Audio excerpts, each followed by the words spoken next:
Since the dawn of time, humans and apes alike have searched for the ultimate way to demonstrate mental superiority over one another. The meta for displaying one's massive brain has changed a lot throughout the years, from Greek philosophy, to engineering, to streaming. Bomb located by Op 4. Oh, hell yeah! It's hot, fresh out of the oven. Be careful. Most classic of all, though, is chess. A thinking man's game. A gentleman's game.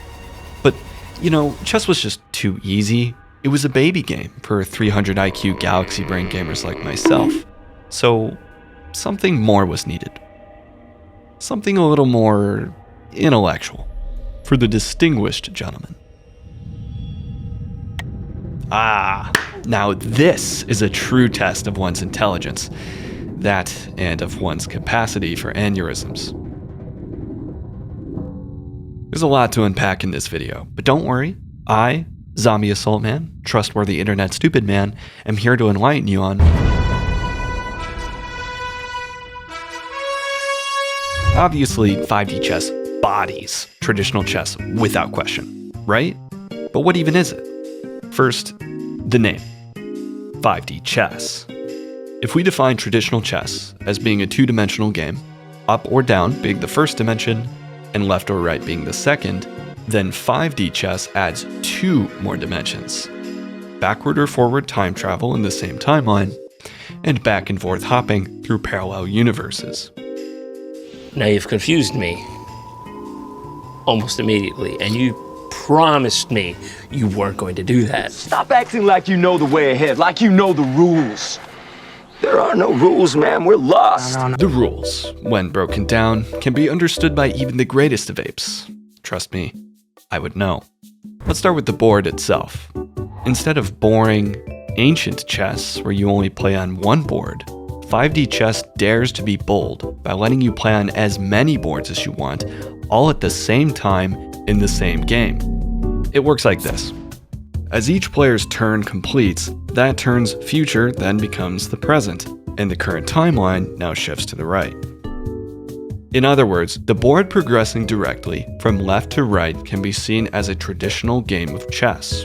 The twist is that by moving your pieces across time, universes, or both, you can create or alter additional timelines and redefine the present to something more advantageous.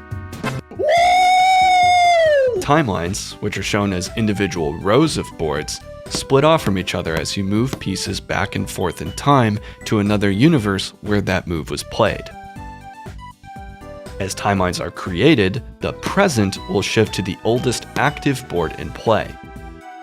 A board and its timeline are considered active if the timeline's owner has created no more than one timeline more than their opponent. Any additional timelines in the past are considered inactive and do not shift the present back in time until the opponent creates more timelines of their own.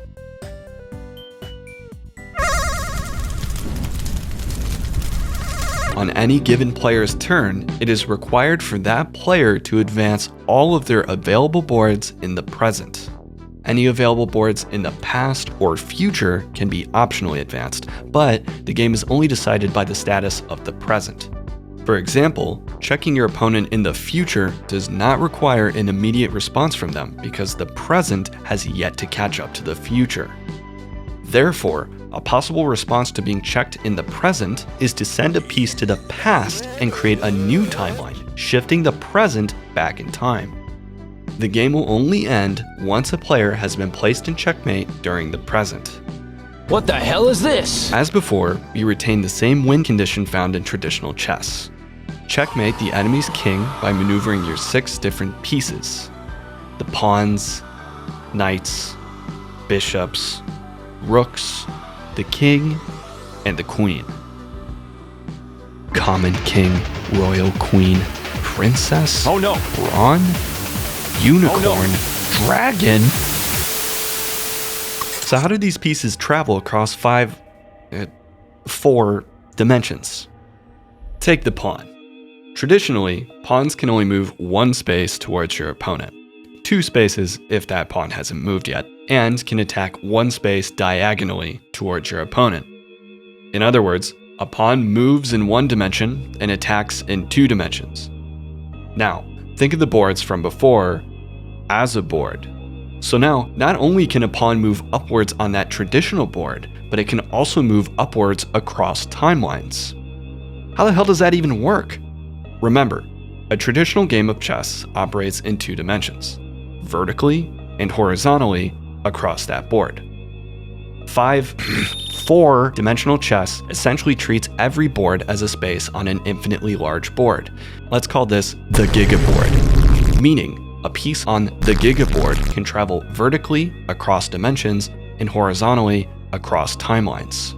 So, since a pawn is only able to move up 1 space in 1 dimension, the same applies to chess in the multiverse. That pawn can move up 1 space on a regular board and 0 spaces on the gigaboard, or it can move up 1 space on the gigaboard without moving on the regular board. Pawns can't move backwards, towards your timelines, sideways, or across time. But since they can attack diagonally, pawns can attack across time.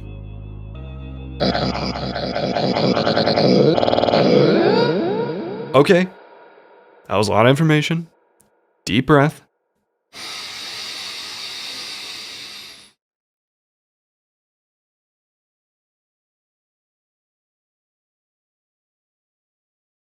Knights are the chads of 5D chess because they were the only thing that helped me understand what the hell is going on here. A knight traditionally moves in an L, 2 spaces in 1 dimension and then 1 space in another, jumping over any pieces in the way.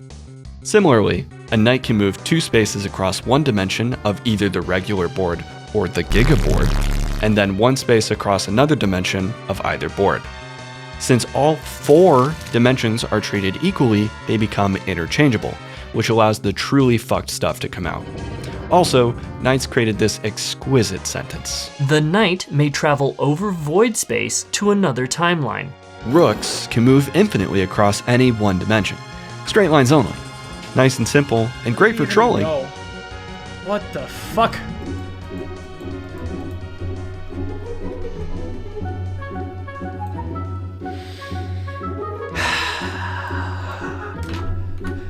Okay, it's been a fun night. Bishops can move an equally infinite distance across 2 dimensions at once. Honestly, these fucking things hurt my brain because they also become rooks once you add time travel to the mix. Good for mind melting your opponent though, 9 out of 10. The king.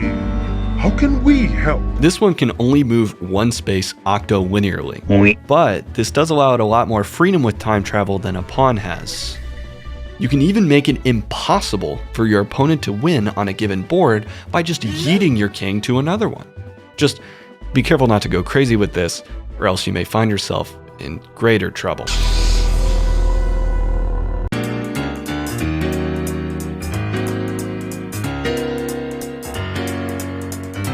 The Queen, your penultimate piece, strongest of them all, second to none. A true mastermind needs none but this. In boomer chess, a queen moves octolinearly as far as it wants. In gamer chess, this translates to pure hellfuck. It's when you combine all of these rules in a real game setting that the real brain rot of 5D chess truly sets in. There is no possible way for me to convey the psychological damage this game will do to you at any given moment. Just when I thought I was out. Now you got checkmated in 5 different timelines by 3 separate pieces all at the same time. It is a truly unique kind of bewilderment that you can only experience from playing this game, and you will experience that feeling time and time again. You will fail horribly. You will triumph spectacularly, and every time you will have no idea what even happened. All in all, game's great. Play against the AI and witness the coming of Skynet. Huh? Or not. Play against a human and engage in a battle of wits on an incomprehensibly large scale. You're fucked, he's fucked, game over. Thanks so much for watching this confusing ass video. I put off writing this script for 3 months because even thinking of explaining this game's mechanics as a man who does not understand this game's mechanics made my brain overheat. But it's done now, and I sincerely hope you enjoyed the chaos. For a more educational video on this nightmare, S Games made an excellent summarization that I highly recommend, link below. And if you have any suggestions for the next thing I should explain the hell out of, let me know in the comments. Thanks again for making it to the end. Now go, take a breath of fresh air or something. This stuff is like quantum physics, man. Rest your brain, and see you next time.